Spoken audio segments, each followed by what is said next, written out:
लिख रहे हैं कि तू शिव शंकर को नशेड़ी भंगेड़ी क्यों बोलती है। तो नशा करने वाले को अगर कुछ और बोला जाए तो मुझे वो बता देना, भांग पीने वाले को। और नशे की आदत में अभी तक ऐसा, अगर हमारे समाज में कोई नशे में अपने बच्चे को न पहचाने, वो उसका वध कर दे, गला काट दे, तो हम उसको बड़ा बुरा मानेंगे, बहुत दुष्ट मानेंगे, पापी मानेंगे, गालियां देंगे। हम तो शिव को कुछ भी नहीं कहते, हम तो सिर्फ नशेड़ी कहते हैं, क्योंकि नशा करते हैं वो। अगर हमारे इष्ट, हमारे देवता नशा कर रहे होंगे तो हमारे समाज कैसा बनेगा, आप ही सोचो। आपके गली मोहल्ले पड़ोस में नशा करने वाले, दारू पीने वाले कितने लोग होते हैं। अगर वो कहीं हम बहन बेटियां महिलाएं जा रही होती तो उनको किस नज़र से देखते हैं, गाली गलौज करते हैं, अड़ोसी पड़ोसी भी परेशान होते हैं, सड़क पर चलने वाले लोग तक उनसे परेशान हो जाते हैं। तो क्या नशा करने वाले लोग आपको अच्छे लगते हैं? अगर नशा करने वाले लोग आपको अच्छे लगते हैं तो ठीक है, फिर मेरी बात आपको बुरी जरूर लगेगी। अगर आपको लगता है कि समाज में नशा गलत है, नशा नहीं होना चाहिए, तो फिर आपको मेरी बात बहुत अच्छी लगेगी। ठीक है, विचार की बात है, यहाँ पर आपसे मेरा कोई वो नहीं है। आप मेरे भाई की तरह हैं, और चाहे आशीष पंडित हो या जय दुबे हो, आप इंसान हैं, और मेरे लिए आपसे व्यक्तिगत कोई नफरत नहीं है।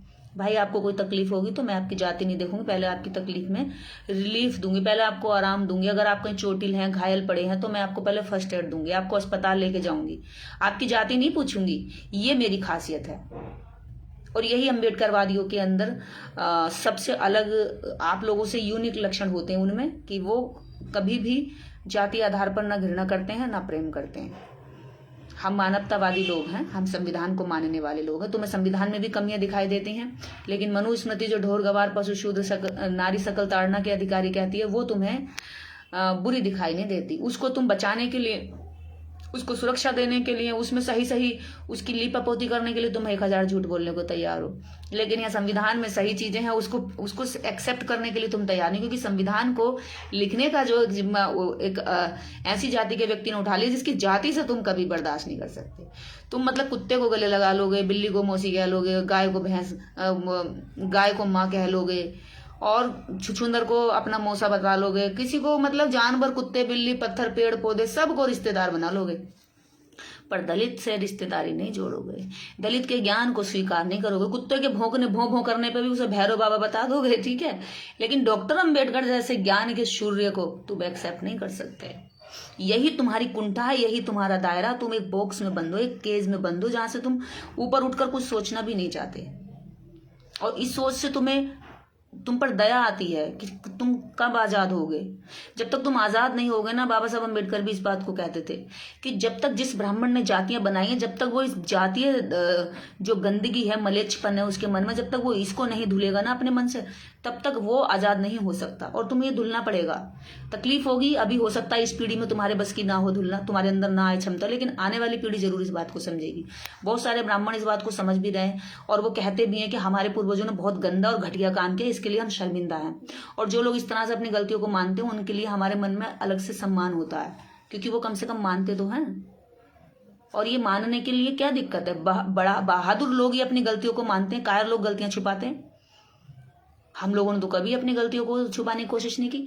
आपने मुझसे कहा कि तू शिव को नशेड़ी कहती है, हाँ मैंने कहा नशा करने वाले को नशेड़ी कहती हूँ। एक एक शब्द को मैं तथ्य आधारित अपनी बात को इतना ही बोलती हूँ जितना मैं उसको साबित कर सकती हूँ। तुमने कहा कि सरस्वती, वो तुमने सावित्री को, वो सरस्वती को ज्ञान की देवी नहीं माना। हाँ, ज्ञान की देवी मानने को तैयार हूँ, लेकिन सरस्वती ने कितने स्कूल खोले, कितने कॉलेज खोले, शिक्षा के क्षेत्र में कितने अभियान चलाए, और उनके स्कूल कॉलेज अगर खुले हुए हैं तो वो कहाँ हैं? मैं शिक्षा की देवी, अगर शिक्षा के आधार पर माना जाए तो सावित्रीबाई फुले ने देश के अंदर महिलाओं को पढ़ाने का काम किया, देश के अंदर स्कूल खोले, 71 स्कूल खोले उन्होंने इतनी कम उम्र में। आज भी उनका फूलेवाड़ा पुणे में एक स्कूल बना हुआ है, कॉलेज है। तो जो व्यक्ति जिस क्षेत्र में काम करता है उसको इंजीनियरिंग क्षेत्र में उसी को तो कहा जाएगा जो इंजीनियरिंग लाइन के काम करेगा। बताओ भाई, जो जिस क्षेत्र में काम कर रहा होगा उसकी उस क्षेत्र में तो योग्यता मानी जाएगी। या डॉक्टर को आप जो है जज बना दोगे, डॉक्टर की डिग्री लेकर या डॉक्टर के प्रैक्टिस करके? नहीं बनाया जा सकता ना। अगर सावित्री सरस्वती ने कोई शिक्षा के क्षेत्र में काम किया तो उनके काम दिखाओ, हम उनको भी मानने के लिए तैयार है। मानना ही तो है, क्या दिक्कत जा रही है? मान लेंगे, लेकिन कुछ आधार तो हो। पर तुमने एक सुंदर सी तस्वीर बना दी और तो लोग कहें कि जाओ जाके पूजा करो, अर्चना करो और इसको मानो, तो ऐसे थोड़ी चलेगा। विज्ञान का दौर है भाई, लोगों के पास बुद्धि विवेक है, शिक्षा सबके लिए खुली हुई है। जब शिक्षा कलम किताब तुम्हारे हाथ में थी तो तुमने गलत चीजें सही चीजें सब लोगों पे थोप दी, और लोग बेचारे अज्ञानी अनपढ़ उन्होंने मान ली। पर अब ऐसे थोड़ी होता है। अब तो लोग शिक्षित हो रहे हैं, मानते हैं। तुम्हें दर्द हो, तकलीफ हो, कुछ भी हो, सच तो नहीं बदलने वाला ना। तो इसलिए गाली गलौज से बचो। गाली गलौज से कानूनी कार्रवाई हो सकती है। हम लोग इतनी सारी चीजें जो बोलते हैं, किताबों से बोलते हैं, जो लोगों ने लिखा, जो महापुरुषों ने लिखा, समाज सुधारकों ने लिखा, जो उन्होंने काम किया, उन सब चीजों को ढूंढते हैं। एक एक बात बोलने के लिए कई कई किताबें पढ़नी होती हैं, उनमें से निकाल के लाना होता है, सब सब ढूंढी जाती हैं। तुम लोगों की तरह ये नहीं है कि बस एक दो तीन गालियां तुमने रट ली हैं, इधर उधर सुन के वो गालियां देने आ जाते हो। हम कभी किसी को गाली नहीं देते। और मैं खासकर अम्बेडकरवादी भाइयों से कह देना चाहती हूँ, वो यहाँ सुन रहे हैं, कि आप लोग गालियां ना दें किसी को भी, इनकी तरह ना बने। आप में और इनमें अंतर है। आप लोग गालियां ना दें इनको, तार्किक रूप से जवाब जरूर दें। हाँ, चुप भी ना रहें। ये ना सोचें कि आपको चुप रहना तो इनके मुंह नहीं लगना। नहीं, ये गाली दे रहे हो और आप इनको सही तरीके से नीचे जवाब दे रहे हो, अच्छी भाषा में। अच्छी भाषा में जवाब जरूर दो, गूंगे मत बन के रहो इनके सामने, वरना ये सोचेंगे हमारी तो गालियों से लोग डर गए, हम तो बहुत बड़े महान योद्धा हो गए। इनकी गलतफहमी है ये, कि हमने गाली देकर डरा लिया, ये तो महिला है, इसको हमने छक्का कह दिया, किन्नर कह दिया, डर गई होगी, घबरा गई होगी, कैसी लगती है, इसकी शक्ल कैसी है, ये तो ना आदमी लगती ना औरत लगती। तो इस तरह से क्या है, ये सब मनोबल तोड़ने वाली बातें हैं। आपको इसमें डरना नहीं है, आपको इनका जवाब जरूर देना है। आप ये ना सोचे कि वो कुछ डायलॉग है कि हाथी चले 20,000 कुत्ते भौंके 20,000। तो ऐसे मत सोचो, ये अलग तरह के लोग हैं। अगर कोई गलत कमेंट कर रहा है तो उसको जवाब जरूर दो, लेकिन अच्छी भाषा में दो, गाली नहीं देनी है, ठीक है। यही उनमें और आप में अंतर होना चाहिए। उनकी माँ, उनकी बहन आपकी माँ और बहन के बराबर सम्मानित है, उनसे कोई आपको बैर नहीं निकालना है, ना इन लोगों से कोई बैर निकालना है। इन्हें सही रास्ते पर लाना है। बेचारे भटके हुए लोग हैं, हजारों वर्षों से भटके आ रहे हैं। इनको भटके रास्ते से लाने के लिए बाबा साहब अम्बेडकर ने बहुत कुर्बानियां की हैं। ये अभी धीरे धीरे आएंगे, क्योंकि कोई आदमी बहुत बड़े अपराध करता तो जल्दी से उनकी माफी नहीं मांगता, जल्दी से स्वीकार नहीं करता। स्वीकार करने में समय लगेगा, वो समय हम देने के लिए तैयार हैं, पर काम लगातार करने की जरूरत है। इसी के साथ जय भीम, जय भारत, आप सबका मंगल हो। आप कह रहे हैं भगवान को गाली देना सही बात नहीं है, बिल्कुल सही कह रहे हैं आप, लेकिन हमने गाली कब दी? कब गाली दी? आज तक एक गाली, एक शब्द, हमारी गाली का एक भी कमेंट आप हमें स्क्रीनशॉट देकर भेज दिए कि हमने गाली दी है। गालियां तो हम देते ही नहीं है, और गालियां हम दे भी नहीं सकते, हमारे संस्कारों में गालियां नहीं है। गालियां तो आप लोग देते हैं हमें।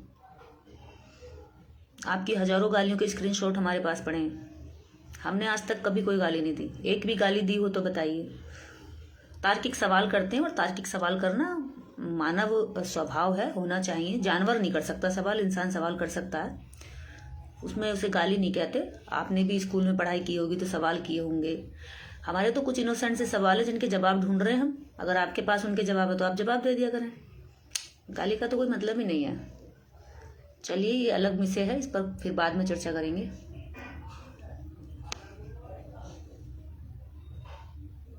हाँ, तो क्या हो गया, अब अवतार कहाँ होते हैं? नसबंदी वाली बात याद है? डॉक्टर अंबेडकर पहले यहाँ भारत में, आपको पता नहीं है कितने सारे अवतार हुए?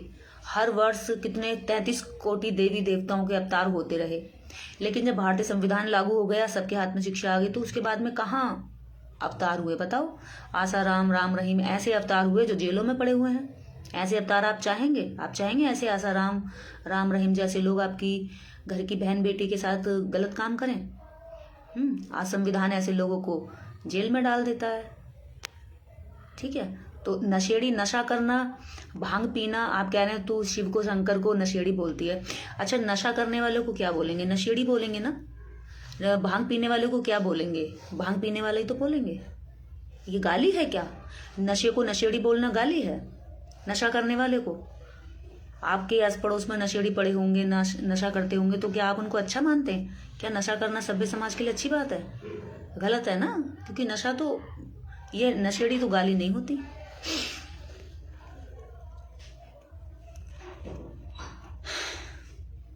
चलिए, ये विषय दूसरे हैं। आज हम एक महत्वपूर्ण विषय पर जुड़े हुए हैं, इन पर भी चर्चा करेंगे। इन पर आपके सवालों के हर सवाल का जवाब हमारे पास है। आपसे हमारी कोई व्यक्तिगत दुश्मनी नहीं है भाई, चाहे आप जय दुबे हो या फिर आशीष पंडित हो। देखो, हम सब लोग एक देश के नागरिक हैं, सबको सवाल करने का अधिकार है। और ये सवाल आपका, मैंने कभी नाम लेके बोला कि जय दुबे मेरे सवालों का जवाब दो, सुखदेव सिंघानिया जी मेरे सवालों का जवाब दो, आशीष पंडित मेरे सवालों का जवाब दो? मैं सवाल करती हूँ तार्किक, जिसके पास जवाब हो वो दे दे, नहीं है तो चुप रहे। लेकिन आप लोग तो गालियां देते हो, पर उससे भी हमें कोई दिक्कत नहीं होती।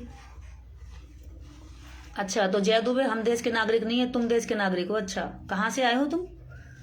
हाँ, तुम तय करोगे कि हम नागरिक नहीं है? हमारे बाप दादा परदादा पीढ़ियां इस देश की मिट्टी में मिल गए, हमारे बाप ने भारत का संविधान लिखा और हम ही भारत के नागरिक नहीं है। बहुत बढ़िया, तुम भारत के नागरिक हो। अब फिर मैं बोल दूंगी कि ब्रह्मा के मुंह से पैदा होकर तुम नागरिक बन गए। हम देश में देश की मिट्टी से पैदा हुए लोग भी नागरिक नहीं है। अच्छा, जाकर कुछ पढ़ाई लिखाई कर ले भाई, इस तरह की बेहुदा बातों से कुछ फर्क नहीं पड़ता। तुम्हारी यही मानसिकता और यही दो छोटी छोटी जो तुम अपनी हरकतों से अपने ज्ञान का पता लगाते हो, लोग भी अब तुम्हारा मजाक बनाने लगेंगे। तुम पे कोई ज्ञान व्यान नहीं है, ज्ञान तो तुम्हारा गाली है बस, और गाली कोई ज्ञान नहीं होता है।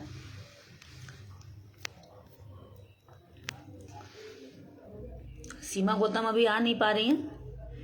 आप लोगों को किसी दिन और दिन लेंगे लाइव पर और सबके सवालों के जवाब देंगे।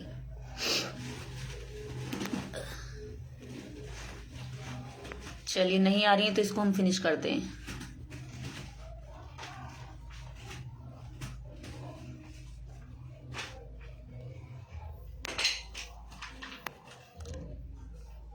दुबे, तुम लोग जाकर के ना जब इस देश के नेता दलितों के घर खाना खाने का नाटक करते हैं, खाना खाते हैं, तो फिर तुम लोगों को जाकर दलितों के घरों में जब खाना खा लेते हो तो उनके साथ जाके गटर भी तो साफ करना चाहिए, करना चाहिए नहीं चाहिए? लेकिन नहीं, खाना खाने का आप बताते हैं, गटर भी उतर के दिखाएं, सीवर साफ करके दिखाएं, झाड़ुओं से लेकर के नालियों में से निकालें, कूड़ा निकालें। नहीं करते ना ऐसा, क्योंकि तुम लोगों को तो कूड़ा झाड़ू लगाने के लिए भी कूड़ा फेंकना पड़ता है हाथ में लेके, एक तरफ कूड़ा फेंकोगे दूसरी तरफ झाड़ू से चलाते हो। तो ऐसे साफ सफाई वाले तुम नाटकी और दिखाती हो। अगर तुम वास्तव में उन लोगों के प्रति तुम्हारी सद्भावना है, भाईचारा है, बराबरी है, तो फिर उनके जैसा काम करके दिखाओ। और अगर काम नहीं कर सकते तो उनके प्रति इतना घृणा और नफरत मत दिखाओ। सुखदेव भाई, विचार जारी तो रख ले, लेकिन अभी जिस टॉपिक पर हम लोग सीमा गौतम जी को जोड़ने वाले थे वो आ नहीं पा रही है, शायद नेटवर्क की प्रॉब्लम है वहां पर।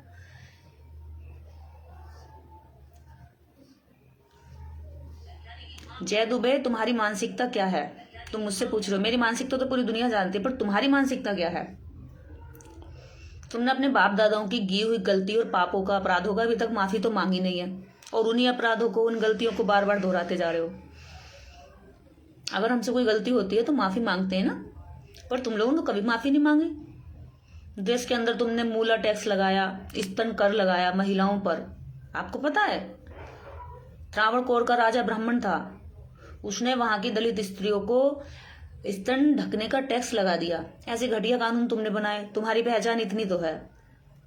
पेशवा बाजीराव द्वितीय, पुणे का राजा, वो भी एक ब्राह्मण था। उसके राज में भी उसने दलितों अछूतों की कमर में झाड़ू बांधी और गले में हांडी बांधी। क्या तुम्हारे गले में हांडी और झाड़ू बांधे हम लोग तुम उसको स्वीकार करोगे? हमसे फिर तुम्हें इतना ही स्नेह और प्यार रहेगा? बताओ।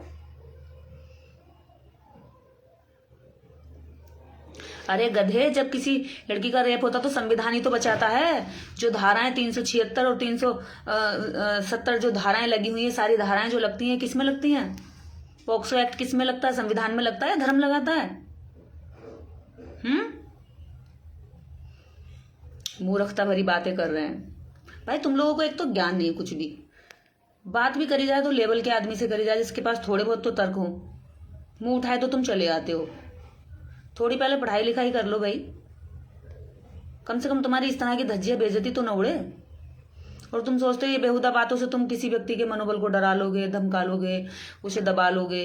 अरे भाई, बहुत समय चला गया, तुमने बहुत सताया लोगों को। यहाँ पर जाति आधार पर तुम्हारा जब इतना बड़ा घमंड रहेगा, तुम किसी को बिल्कुल बर्दाश्त नहीं करोगे, उसकी बात भी सुनना पसंद नहीं करोगे। बनेगी भाई, बराबरी जरूरी होती है। हम सब इस देश के नागरिक हैं। इस तरह की बेहुदा बातों से भाईचारा टूटता है, और भाईचारे को बना के रखो। इसी भाईचारे से हम देश के नागरिक एक राष्ट्र का निर्माण करते हैं, और राष्ट्र हमारा हम सबका है। जितना इस देश में जाति घमंड करने वाले लोगों का, इतना इस देश में साफ सफाई करने वाले का भी है। घरों में झाड़ू पोछा करने वाली महिला का भी इतना ही है इस राष्ट्र में अधिकार। और संविधान पर उंगली उठाने वालों, तुम्हारे बाप दादा तब कहाँ जाकर सो गए थे? जब संविधान लिखने की बारी आई थी, तब तुम्हारा हुनर कहाँ चला गया था? तुम्हारा ज्ञान कहाँ चला गया था? जिस समाज को सदियों से पढ़ने नहीं दिया, लिखने नहीं दिया, आगे नहीं बढ़ने दिया, उस समाज से जिस व्यक्ति को तुमने स्कूल के बाहर पढ़ने पे मजबूर किया, क्लास में भी नहीं आने दिया और टीचर बोर्ड पे नहीं छूने देता था, उनकी किताब नहीं कॉपी चेक करता था, ऐसे समाज से तो एक व्यक्ति ने आके तुम्हें संविधान लिख के दिया, तब तो ये भारत आजाद हुआ है। वरना ब्रिटिश गवर्नमेंट तुम पर छोड़ के नहीं जाती, राज करती रहती है। बस उस व्यक्ति का अपराध इतना है कि उसने अछूतों को भी, जिनको तुम स्तन टैक्स लगाते थे, जिनके तुम गले में हांडी बांधते थे, कमर में झाड़ू बांधते थे, उन लोगों को भी कह दिया कि भाई ये भी जो है बराबरी से जिएंगे, ये भी पढ़ लिख सकते हैं, स्कूल में जा सकते हैं, कॉलेज में जा सकते हैं, ये प्रोफेसर बन सकते हैं, ये अच्छे स्टूडेंट बन सकते हैं, ये हर फील्ड में जाकर के अपनी योग्यता का परिचय दे सकते हैं। तो बस तुम्हारे पेट में ये मरोड़ हो गई कि भाई डॉक्टर अम्बेडकर ने ऐसा क्यों कर दिया। जब तक सारे अधिकार तुम्हारे एकाधिकार में थे तब तक बढ़िया था, और जब वो सारे रास्ते सबके लिए खुल गए तो तुम्हें बुरा लगता है। और ये हिंदू हिंदू क्या बोलते रहते भाई, और ये दीपक कोई है हिंदू हिंदू। जब हिंदू इस देश में मुगलों ने हिंदू नाम से गाली दी और तुमने उसको धर्म बना लिया, तो तुम्हारी संस्कृति सभ्यता का क्या अंदाजा लगाया जाए भाई। तुम्हें नहीं पता है शायद, हिंदू शब्द कोई धर्म नहीं है, इसीलिए हिंदू धर्म का ना कोई संस्थापक मिलता है, ना उसकी स्थापना की कोई सन मिलती है, ना उस हिंदू होने का कोई खास परिचय मिलता है। बस हिंदू होने का इतना परिचय है कि जो सब लोग एक जैसी पूजा पद्धति करते हैं, जो इस तरह से बिहा बारात करते हैं, जो घोड़ी पर चढ़ते हैं, जो अग्नि के साथ फेरे लेते हैं। लेकिन उसी में अग्नि के साथ फेरे तो दलित भी लेता है, लेकिन दलित के घोड़ी चढ़ने पर जो है ब्राह्मण को बड़ा दर्द होता है, श्रवण क्लास को बड़ा दर्द होता है। जब सभी लोग हिंदू हैं तो फिर दर्द क्यों होता है आपस में, हैं?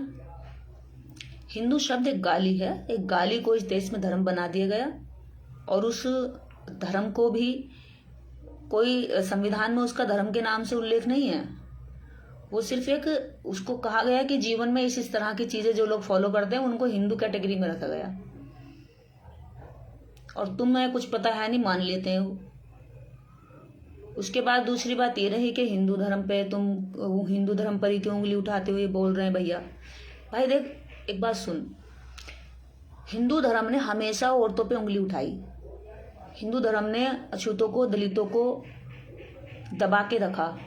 आज भी उनकी पढ़ाई लिखाई देखकर आज भी तुम हमें बर्दाश्त कहाँ करते हो। मैं अब मेरे से ले लीजिए, मैं बोलती तो तुम लोगों को इतनी नफरत होती है, इतनी चिड़न होती है, कहाँ से आ गई, कैसी शक्ल है, कैसा बोलती है, कितनी गंदी लगती है, चंडाली है, सुपड़खा है, गंदी सी है, शक्ल देखो इसकी, औरत है या आदमी है, छक्का है, किन्नर है। ये सब बातें पता क्यों बोलते हो तुम? क्योंकि तुम्हारी जातीय जो भावना है मेरी बातों को स्वीकार नहीं करती। अगर मैं ही कोई पंडित होती, निर्देश पंडित होती, मैं निर्देश मिश्रा होती, तो फिर तो मैं बहुत प्यारी लगती, फिर तो तुम मुझे देवी देवता बना के डाल देते, है ना। फिर तुम्हें मेरी कोई बात नहीं चुभती, फिर तुम्हें मेरी बातें बड़ी मीठी और एकदम अमृत बरसाती हुई लगती।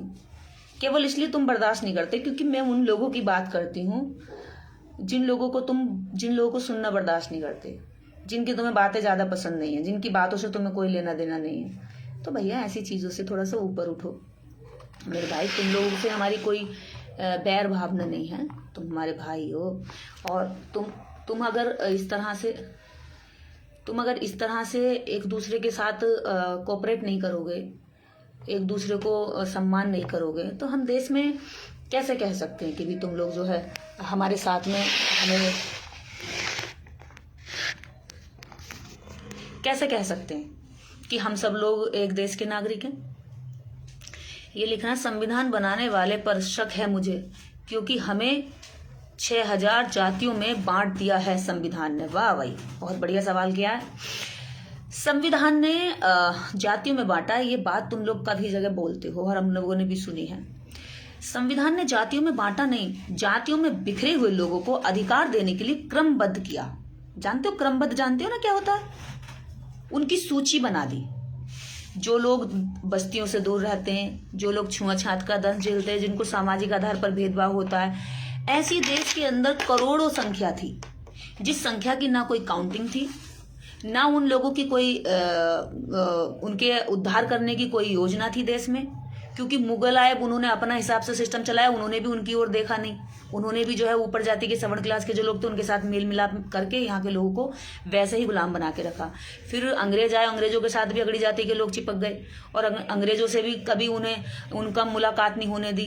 लेकिन ये तो भला हो बाबा साहब अम्बेडकर का कि उन्होंने इस देश के अंदर साइमन कमीशन जैसी एक कमेटी बनवाकर, साइमन कमीशन इस देश में आया, उसने इस देश के अंदर 1932 की जनगणना है जिसमें अनुसूचित जाति जनजातियों की भी काउंटिंग की गई। वरना इससे पहले तो इनकी संख्या का, इनकी काउंटिंग का ही नहीं पता था, इन्हें शोषण कितना झेलना पड़ता है, इन्हें देना कितना है, इनका छीना कितना है। संविधान ने इन सब बिखरी हुई जातियों को एक सूची में शामिल किया, इनकी सबकी सूची बनाएगी कि इस तरह के लोग जिनके साथ सामाजिक आधार पर भेदभाव होता है, जिनके साथ धार्मिक आधार पर भेदभाव होता है, जिनके घरों में जो है धार्मिक अनुष्ठान करने से ऊंची जाति के लोग मना कर देते हैं, जिनकी चारपाई पे बैठने से या अपनी चारपाई पे बिठाने से उनको मारपीट हो जाती है, या जिनको जमीन रखने का अधिकार नहीं है, जिनको स्कूलों में जाने का अधिकार नहीं है, जिनको सार्वजनिक स्थानों पर अपनी बात रखने, बैठने, चलने, बोलने और पानी तक पीने का अधिकार नहीं है। तो ऐसी स्थिति, जो इस तरह की जो बातें जिस कम्युनिटी पर लागू होती थी, जिन जिन जातियों पर लागू होती थी, वे बिखरी हुई जातियां जो कभी ना तो लोथियन कमेटी इससे पहले आई थी, 1932 से लोथियन कमेटी आई थी। लोथियन कमेटी ने भी कोशिश करी कि देश के अंदर जितनी भी अछूत जातियां हैं, अस्पृश्य अनटचेबल जातियां हैं, उन अनटचेबल जातियों को एक क्रमबद्ध तरीके से एक सूची बनाई जाए। लेकिन इस भारत के अंदर जब लोथियन कमेटी आई और लोथियन कमेटी ने ये जानकारी जांच करनी शुरू की तो अगड़ी जाति के लोगों ने, खासकर ब्राह्मण वर्ग ने विरोध किया। उन्होंने कहा कि आप जो ये जातीय आधार पर लिखा हुआ जो कॉलम है आप इसको हटा दीजिए, और इसका खूब विरोध हुआ। लेकिन लोथियन कमेटी ने इनकी बात नहीं मानी। उस समय पर उन्होंने जाति जनगणना में अस्पृश्य लोगों की भी सूची बनाई। इसके बाद 1932 में जो जातीय जनगणना हुई उसमें अनुसूचित जाति के लोगों को भी अलग से उनकी सूची बनानी शुरू की। जब उनकी सूची बनानी शुरू की तो ब्राह्मण वर्ग ने यहाँ पर साइमन कमीशन के खिलाफ नारे लगाए। आपको शायद याद होगा गांधी जी ने भी नारे लगाए थे इसमें, Simon commission go back, Simon commission go back. क्योंकि जब इस देश के अंदर अछूत लोगों को सूची बनानी शुरू की, उनको एक लिस्ट में शामिल करना शुरू किया कि ऐसे कौन कौन लोग हैं जिनके साथ फाइनेंशियली और पॉलिटिकली और सामाजिक, सोशली और रिलीजियस, इन आधारों पर जिनके साथ भेदभाव होता है, उन लोगों को जो है एक लिस्ट में जोड़ा जाएगा, उनको क्रमबद्ध किया जाएगा। जब ये सब कर रहे थे तो इस भारत के अंदर बहुत सारे अलग अलग राज्यों में ब्राह्मणों ने, अगड़ी जाति के लोगों ने कहा कि जी हमारे यहाँ तो कोई अछूत रहता ही नहीं है, हम तो किसी को अछूत मानते ही नहीं है। दिखावे के लिए उनके साथ कुछ देर पानी पीने का भी नाटक किया, साथ में बिठाया भी जबरदस्ती। लेकिन वो अछूत इनोसेंट जातियां जो अशिक्षित थी वो समझ नहीं पाई कि ये हमारे साथ चल क्या रहा। जैसे कि आज ही कह देते हैं, जब तुम लोग आज जैसे देखते होगे कि भ्रम फैला देते हैं कि ये तो समाज को गुमराह करने वाले लोग हैं, अम्बेडकर ने तो संविधान कॉपी किया था, इस तरह के झूठ फैलाए। ऐसे उस तरह पे भी भ्रम फैलाए गए, और जो भ्रम फैलाए गए उस चीज को कुछ कमजोर लोगों ने मान लिया। तो कई कई प्रांतों से आपको जब ये लिस्ट गई तो कई प्रांतों से तो अछूत अनटचेबल जो जातियां वो गायब भी कर दी गई। आपको पता है कि पंजाब में जो अनटचेबल जातियों की लिस्ट पूरी एक दफ्तर में सारे कागज जल गए थे, तो वहां की कुछ जातियों की तो लिस्ट ही नहीं बन पाई थी। उसके बाद में 1932 में फिर वहां पर वो लिस्ट में शामिल किए गए। तो हुआ यही कि देश के अंदर जो इतिहास को बताने वाले लोग थे, लिखने वाले लोग थे, उन्होंने वो बातें बताई सिर्फ जिसमें लिखने वालों का फायदा था। बाकी आम जनता का जो लाभ था, आम जनता को जो नुकसान था, उसके बारे में नहीं बताया। तो यही बात मैं आप लोगों को बताने जा रही थी कि संविधान ने जातियों में बांटा नहीं, जातियों में बटे हुए लोगों की लिस्ट बनाकर उनको भी अधिकार दे दिए। तो ये गलत तरीके से डिफाइन करना बंद कर देना चाहिए। इस तरह से चीजें बहुत मिसगाइड होती हैं। लेकिन अब मुझे लगता है कि ज्यादा लंबे समय तक झूठ के पैर चलते नहीं हैं, वो थोड़े बहुत देर बाद टूट जाते हैं। यही हालत है आज हमारे देश के लोगों की। एक वर्ग विशेष है जो उन जातियों के अधिकारों से नफरत करता है, इसीलिए उनके खिलाफ समय समय पर जब जब देखता है कि वो उठ रही हैं, आगे बढ़ रही हैं, संघर्ष कर रही हैं, जवाब दे रही हैं, सवाल कर रही हैं, या सामना कर रही हैं, या महापुरुषों की बात को, उनकी वाणी को अपने जबान से बोल रही हैं, जबकि वो ऐसा अपराध नहीं कर रही है कि किसी को गाली दे रही है, किसी की बहन बेटी को छेड़ रही है, किसी के साथ कोई मारपीट कर रही है, नहीं। बस वो इतना कह देती है कि हमारा भी तो देश में हक है, हम भी इस मिट्टी के बने हैं, हम भी इस देश के पैदा हुए हैं, हमने भी इसमें संघर्ष किया, हमारे पुरखे यहीं पे जन्मे, यहीं पे बड़े हुए, पले बड़े, हर हम भी। तो वो चीज़ जो उनकी है वो चुभती है। उन्हें लगता है कि ये जो लोग हैं जो हमारे सामने नहीं चलते थे, झुक के चलते थे, जो बोलते भी नहीं थे, हमारी जूठन खाते थे, जो हमारे गंदे काम सारे ये करते थे, आज वो गंदे काम छोड़कर अधिकारों की बात कर रहे हैं, वो शिक्षित भी हो रहे हैं, अपनी बात भी रख रहे हैं हमसे। हमारे साथ जो चीज़ें हमें नहीं आती वो इन्हें आती हैं, जो ज्ञान की बातें, जो न्याय की बातें, जो समानता की बातें, जो प्रेम और सद्भावना की बातें हम आज तक नहीं कर पाए हजारों वर्षों से। हम तो जाति जाति देखते रहे कि मेरी जाति ऊंची है, तुम्हारी जाति नीची है। लेकिन ये अम्बेडकरवादी लोग जो हैं ये तो कहते हैं कि नहीं भी जाति कोई भी, इंसानियत बड़ी है। अगर आपकी बहन को कहीं प्रॉब्लम आएगी, कहीं रास्ते में खड़ी है, उसको कोई छेड़ रहा, परेशान कर रहा, तो मैं ये नहीं देखूंगा कि ये कौन सी जाति की लड़की है, मैं उसकी उस समय सुरक्षा करूंगी, उस समय सुरक्षा करूंगा। इस तरह की जो भावना अम्बेडकरवादियों में है, जो जिन जातियों को सबसे ज्यादा दबा के रखा गया, उन्हीं जातियों में सबसे ज्यादा जो है मानवता की भावना फल फूल रही है। तो ये चीजें उनको लगता है कि इनका कॉपीराइट है, कि वो वही लोग सब चीज पे बैठे रहेंगे, वही लोग सब पे कब्जा जमाए रहेंगे, अच्छी बातें वही करेंगे, बुरी बातें वही करेंगे, जो वो बोले उसी को ज्ञान मान लिया जाए। तो इन चीजों से उनको जो है नाराजगी है। इसलिए डॉक्टर अम्बेडकर के बारे में, संविधान के बारे में समय समय पर ये झूठी प्रचार किए जाते हैं, जिससे लंबे समय तक इनकी दूरी तय नहीं हो पाती है। हालांकि हम जैसे लोग इसका खंडन और इसको ब्रीफ करने में बारीकियों से तैयार हैं, इसको बहुत सारे लोग देश में आज हैं, क्योंकि तब तो तुम ही जो बोलते थे वही सच होता था। उस तुम्हारे झूठ को काउंटर करने वाले लोग हमारे पास नहीं थे, हमारे लोग नहीं थे। तुम्हारे झूठ को काउंटर जब जब जिसने किया तुमने उसको बदनाम कर दिया। जैसे कि बुद्धा ने ब्राह्मणवाद को काउंटर किया तो उनको बदनाम कर लिया कि वो तो हमारे नवे अवतार हैं, अभी भी राम की मूर्ति में बुद्धा का नवा अवतार दिखा दिया। उसके बाद रविदास ने किया, कबीरदास ने किया, तो सबको मिलावटी बना दिया, एकदम से ऐसे कैप्चर कर लिया। फिर ज्योतिबा फूले ने किया तो उनका हुक्का पानी बंद करा दिया, उनका घर निकाला करवा दिया, उनकी पत्नी को कीचड़ पत्थर तक फेंका। उसके बाद तुम्हारे ब्राह्मणवाद मनु सिस्टम को काउंटर करने का काम बाबा साहब अम्बेडकर ने किया, तो तुमने बाबा साहब से भी नफरत करनी शुरू कर दी। जो जो तुम्हारी गंदी मानसिकता को काउंटर करेगा, उसके बारे में बताएगा, उसको सही और गलत की जो परतें खोलेगा, उसकी समीक्षा करेगा, वो तुम्हारी नजर में दुश्मन है। तो भाई मैं तुम्हारी नजर में इतनी प्यारी कैसे हो सकती हूँ? मुझे तो तुमसे उम्मीद नहीं है कि तुम मुझे प्यार करोगे, लेकिन फिर भी मुझे लगता है कि नफरत काफी लंबे समय तक नहीं रहती है। एक समय था जब बुद्धा से नफरत की, उसके बाद बुद्धा को स्वीकार किया, और अब धीरे धीरे करने लगे हैं, करेंगे भी। पर कुछ लोगों की कहते हैं ना कि कौओं के चिल्लाने से जानवर नहीं मरा करते हैं, तो तुम्हारे चिल्लाने से कोई भी जो सच है इस धरती का, इस दुनिया का, भारत का, वो